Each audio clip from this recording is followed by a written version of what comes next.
These are the three reasons why Kaizer Chiefs have failed to win in the CAF Confederations Cup group stages. And we'll start with this very, very important thing.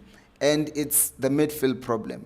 So if you look at Kaizer Chiefs building when the game started against Zamalek, you'll see they had the flat four and then the double pivots of Mabue and Oxim Tetwa. This, though, was met with a very, very aggressive approach by Zamalek. Because if you look here, there's only 2 Kaizer Chiefs players. And the third central midfielder is Umtutuzi Shabalala, who's right here. But look at how many Zamalek players are in that midfield. There's 1, there's 2, there's 3, there's 4. So there are 4 people already versus 2. Even if you were to find this forward pass, let's say it just went direct here, there's still 2 people who are close enough to him, and then these other 2 can also close him down. So basically, centrally, Chiefs were looking hopeless because they did not have enough numbers. If you look at this graphic again, you will see the same point.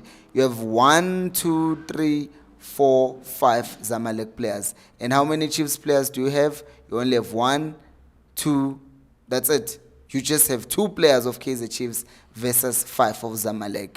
That's not how you win games if you want to have superiority. If you look here, there's no Mtutuzi Shabalala, so that means those 2 are outnumbered by the 5 Zamalek players.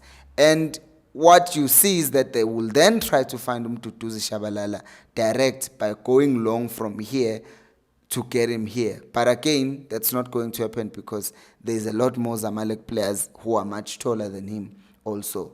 On top of that, if you look here, you just see it's always the same thing. More Zamalek players who are in these circles, and then just the 2 Kaizer Chiefs players.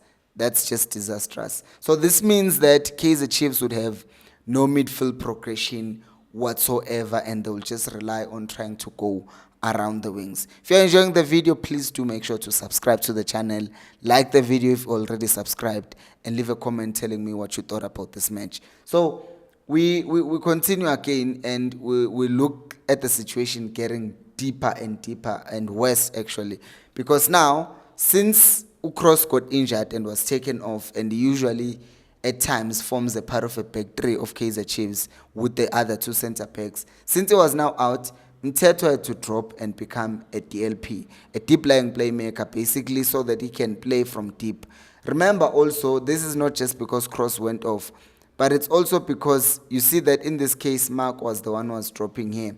But they felt, and rightfully so, that maybe Ox was supposed to drop and be the third of the ones who are building up, because then Marco can then come wide here, and then Modi can invert. So that was the idea behind this. Push Marco up, and then drop Ox so that they still have numbers in build-up. The issue is these 2 players, because Zamalek were playing a 4-4-2 when they were pressing. These 2 did not try to press. They stood here.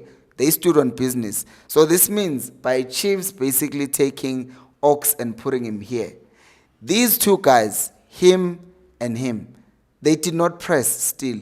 So the numerical advantage that Chiefs were trying to have of having 3 versus these 2 did not work, because it doesn't help if you have 3 versus 2 if those 2 are not concerned about pressing you, but they are more concerned about making sure that no balls are played centrally. So it kind of didn't work. And you will see that even if they force the ball to go to Mabue, what's the next natural pass here?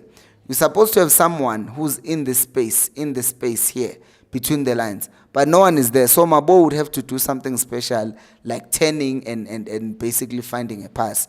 But then again, even if you turn, Umfundo is still going to be faced by 3 players who are now going to converge on him and force him and win the ball back. And indeed, that's exactly what happens, because as it turns, instead of him dropping to come and play with him, he's making the forward run, because that's the instruction that has been told. And with his forward run, that means the pass by Umfundo is now much more difficult. He loses the ball, and it kept on happening over and over again. On top of that, just a conclusion, a confirmation of it was really problematic. 3 Kaizer Chiefs midfielders versus 6 players of Zamalek centrally. That's not good. So then second half, you thought this would have been solved, but Chiefs still came back with the same thing. Mabue being alone centrally, and then the other players being wide. But they solved it a bit because they then brought on Nkosingphile Ngcobo, who was now coming on for Mthethwa.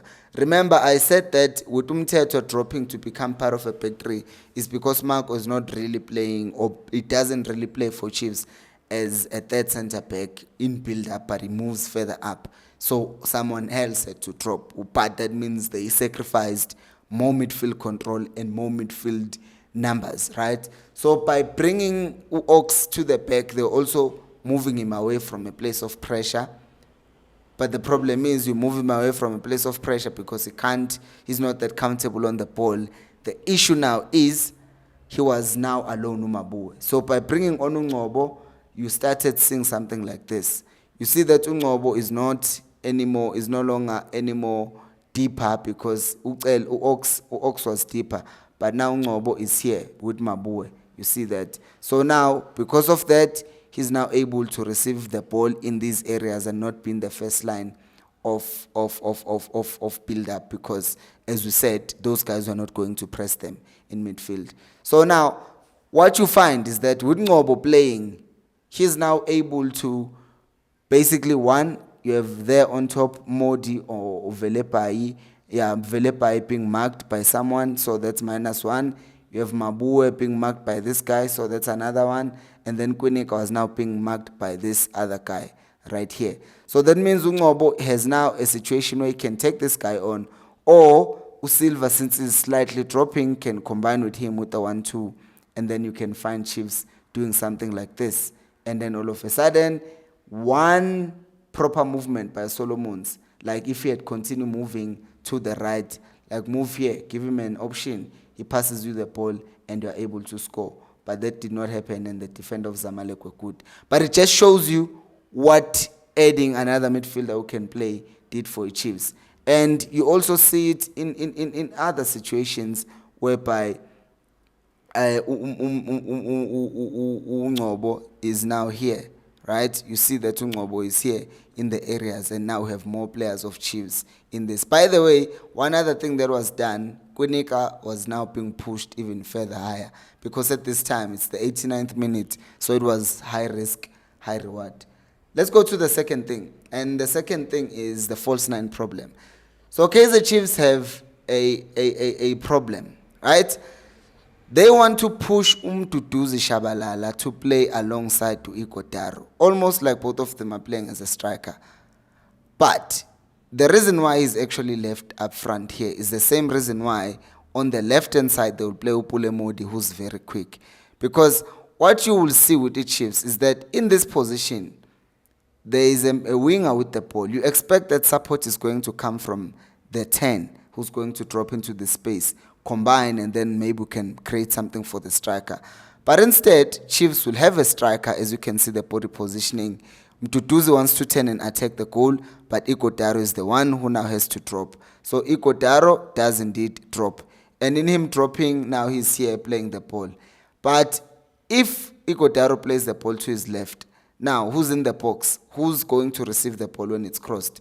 Because he's not there.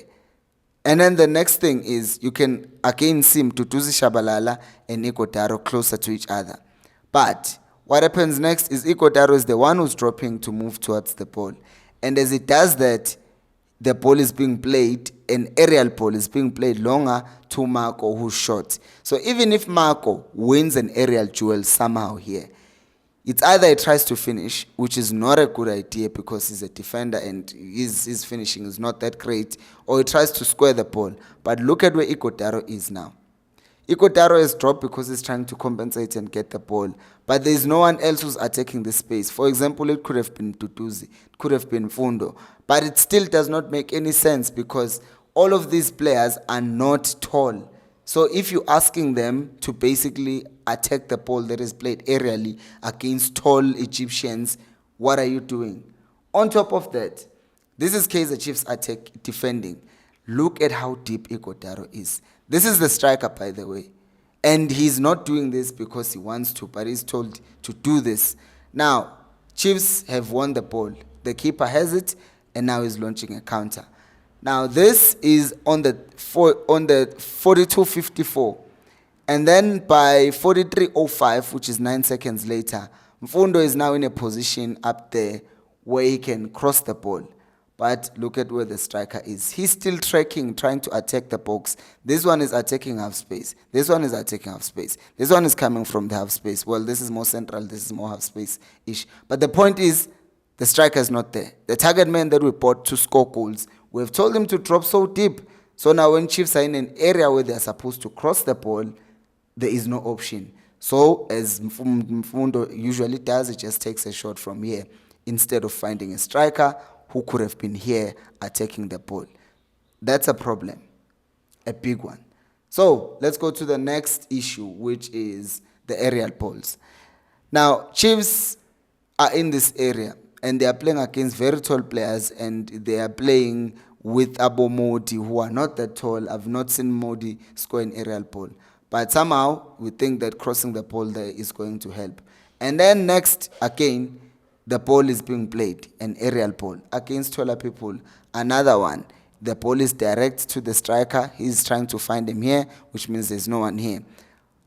They cannot play. So the only solution that they really did try to find was bringing on Nkosi Mpile Ngcobo to try and solve the solution. But otherwise, if Chiefs don't fix their midfield issue and staff more people in there, they are going to continue struggling. I'm not saying they should always play centrally, but the issue is now they are skipping the center and going over.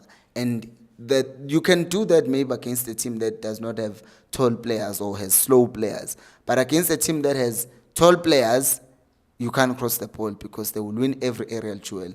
A team that is quick to close down those lines that you are trying to attack in behind, you're not going to be able to play over them as well. So it's a thing that needs to be sorted out. Subscribe to the channel if you haven't, and check out this video that I made that YouTube thinks you might like. Thank you so much for watching. I will see you on the next one. Subscribe.